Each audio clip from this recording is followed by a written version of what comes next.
सुप्रभात बच्चों। आज के ऑनलाइन क्लासेस में मैं अनामिका पांडे आप लोगों का स्वागत करती हूँ। आज हम वसंत भाग 2 के अंतर्गत रहीम के दोहे नामक पाठ का अध्ययन करेंगे। तो आइए सबसे पहले जानते हैं रहीम का जीवन परिचय।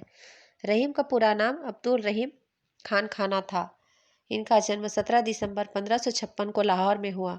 रहीम के पिता का नाम बैरम खान तथा माता का नाम सुल्ताना बेगम था। रहीम को वीरता, राजनीति, राज्य संचालन, दानशीलता तथा काव्य लेखन जैसे अद्भुत गुण अपने माता पिता से विरासत में मिले थे। बचपन से ही रहीम साहित्य प्रेमी और बुद्धिमान थे। इनके शिक्षक मुल्ला मोहम्मद अमीन रहीम जी थे। इन्होंने रहीम को तुर्की, अरबी, फारसी आदि भाषाओं का ज्ञान दिया। रहीम को कविता, गणित, तर्कशास्त्र तथा अरबी फारसी व्याकरण का भी ज्ञान था। रहीम जो है मुस्लिम धर्म का अनुयायी होते हुए भी अपनी काव्य रचना द्वारा हिंदी साहित्य की जो सेवा की वह अद्भुत था। रहीम की कई प्रसिद्ध रचनाएं हैं। इनकी रचनाओं को जानने से पहले हमें यह भी जानना जरूरी है कि ये अकबर के 9 रत्नों में से एक थे। इनकी रचनाएं हैं रहीम के दोहे, रहीम दोहावली,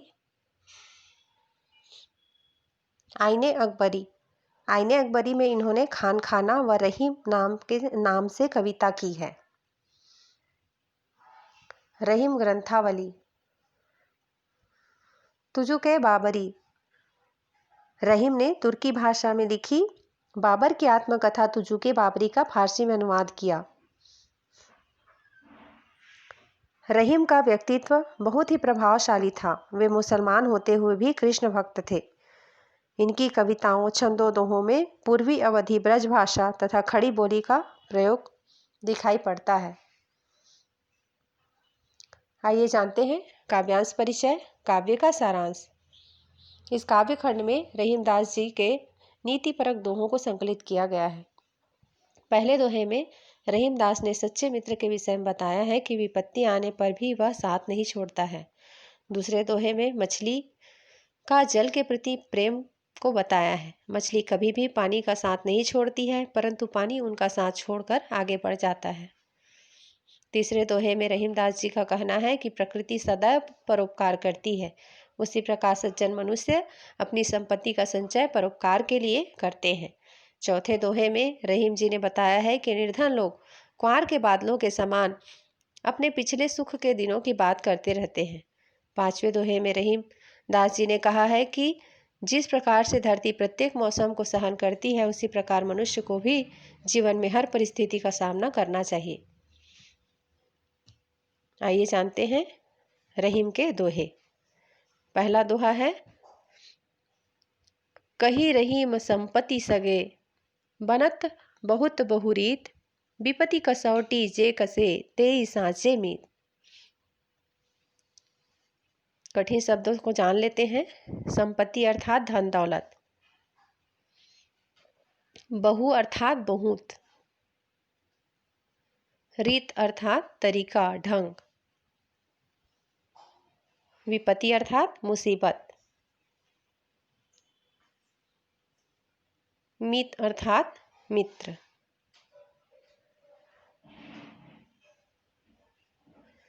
कही रहीम संपत्ति सगे, बनत बहुत बहुरीत। आइए इस दोहे का अर्थ जानते हैं। यहाँ पर रहीम जी कहते हैं कि जब हमारे पास धन संपत्ति होती है तो लोग हमारे अपने बनने, हमारे मित्र बनने का प्रयास करते हैं, अर्थात बहुत रीतियों के द्वारा सगे बनने का प्रयास करते हैं, मित्र बनने का प्रयास करते हैं। लेकिन रहीम जी कहते हैं कि ऐसे लोग हमारे अपने नहीं होते हैं, हमारे सच्चे दोस्त नहीं होते। आगे वे कहते हैं, विपत्ति कसौटी जे कसे, तेई सांचे मीत। अर्थात विपत्ति रूपी कसौटी के समय जो खरे उतरते हैं वे ही सच्चे दोस्त होते हैं। अर्थात जो लोग विपत्ति के समय, कठिनाई के समय, गरीबी के समय, कठिन परिस्थितियों के समय मदद करते हैं, साथ खड़े होते हैं, वो ही हमारे सच्चे मित्र होते हैं। इस दोहे में कवि ने हमें बताया है कि किस तरह हम सच्चे मित्र की पहचान कर सकते हैं।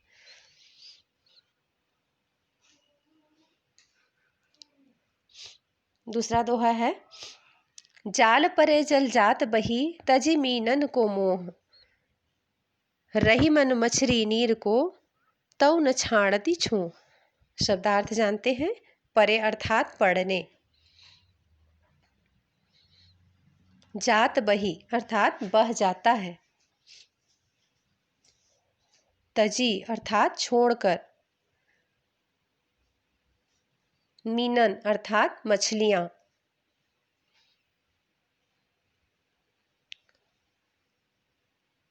मोह मोह अर्थात प्रेम, नीर नीर अर्थात जल, छोह छोह अर्थात लगाव। आइए अर्थ ग्रहण करते हैं। जाल परे जल जात बही तजी मीनन को मोह। रहीमदास जी कहते हैं कि जब मछली को पकड़ने के लिए जाल डाला जाता है तो मछली जाल में फंस जाती है और फिर पानी जो है मछली का मोह छोड़कर आगे बढ़ जाती है। पानी में मछली और जल साथ साथ रहते हैं। जब जाल में ये आते हैं, जाल में फंस जाते हैं तो पानी मछली का साथ छोड़ देता है, पर मछली जो है पानी के प्रति मोह को छोड़ नहीं पाती और वह अपने प्राणों को त्याग देती है। अर्थात मछली अपना प्राण त्याग देती है पर पानी का मोह त्याग नहीं कर पाती है।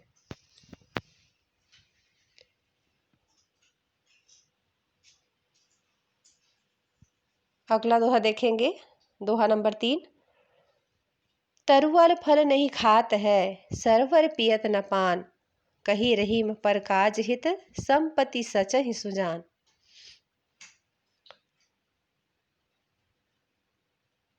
पान पान अर्थात पानी,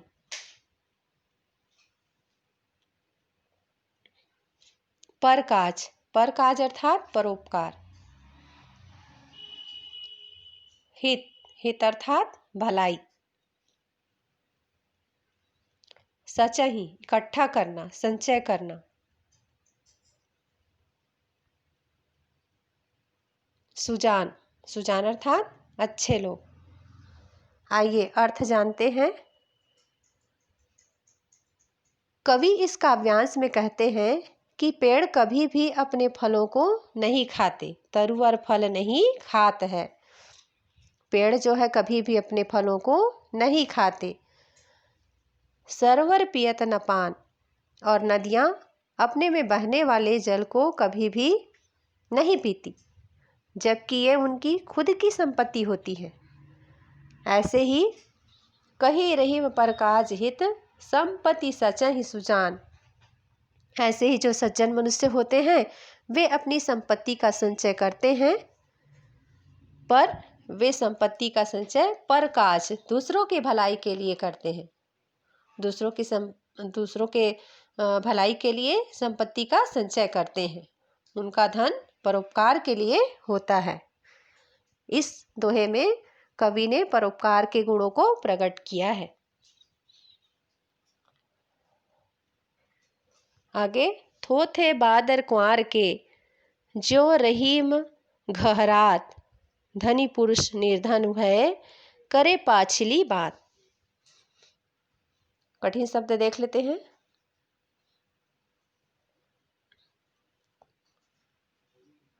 थोथे बादर अर्थात जलहीन बादल, निर्धन अर्थात गरीब, पाछली अर्थात पिछली।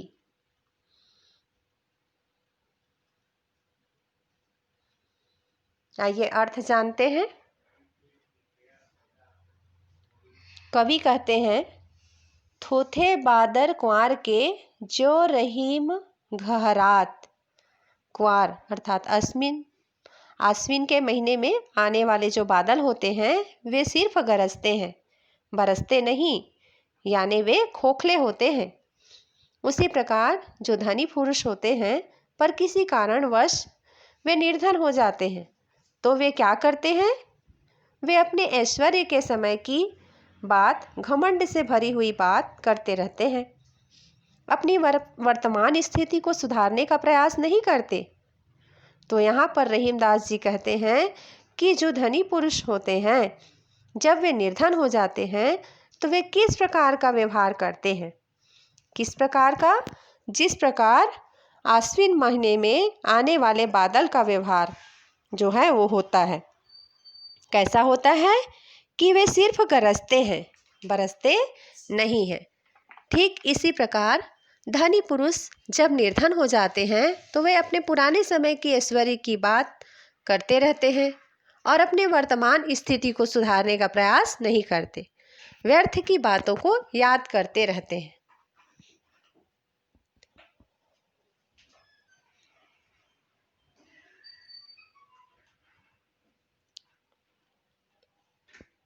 अगला दोहा है, धरती की सी रीत है शीत घाम और मेह, जैसी परे सो सही रहे त्यों रहीम यह देह।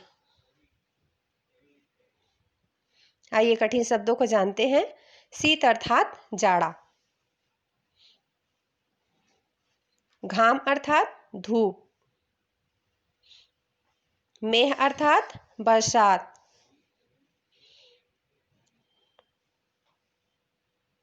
सही अर्थात सहन करना, त्यों अर्थात उसी प्रकार, देह अर्थात शरीर। आइए अर्थ ग्रहण करते हैं। धरती की सी रीत है शीत घाम और मेह। कवि कहते हैं जिस प्रकार धरती पर पड़ने वाले शीत अर्थात ठंडी, धूप अर्थात गर्मी और बरसात के मौसम को धरती जो है सह लेती है। हर प्रकार के जो मौसम है उसका जो प्रभाव है उसको धरती जो है सह लेती है। उसी प्रकार मनुष्य का जो शरीर होता है वह क्या होता है, वह भी अपने ऊपर पड़ने वाले सुख दुख को, अनुकूल प्रतिकूल प्रभाव को, हर प्रकार के समय को सह लेता है। तो यहाँ पर रहीमदास जी ने धरती की सी सहनशीलता की तुलना मानव के शरीर से की है। धरती की सहनशीलता में वह बहुत ही व्यापक है, वह अपने ऊपर पड़ने वाले हर मौसम को सह लेती है। इसी प्रकार मानव शरीर भी होता है जो अपने ऊपर पड़ने वाले हर सुख दुख को सह लेता है, उसका कष्ट झेल लेता है। जिस प्रकार से धरती जो है सभी प्रकार के मौसम के प्रभाव को अपने ऊपर सह लेती है। तो आज के क्लास में हमने पढ़ा रहीम के दोहे जो कि हमारे पाठ्य पुस्तक पर दिए हुए हैं। इस पाठ्य पुस्तक के काव्य का जो अर्थ है, दोहे का अर्थ आज आप लोगों को समझ में आ गया होगा। तो आज की क्लास को हम यही समाप्त करते हैं। धन्यवाद।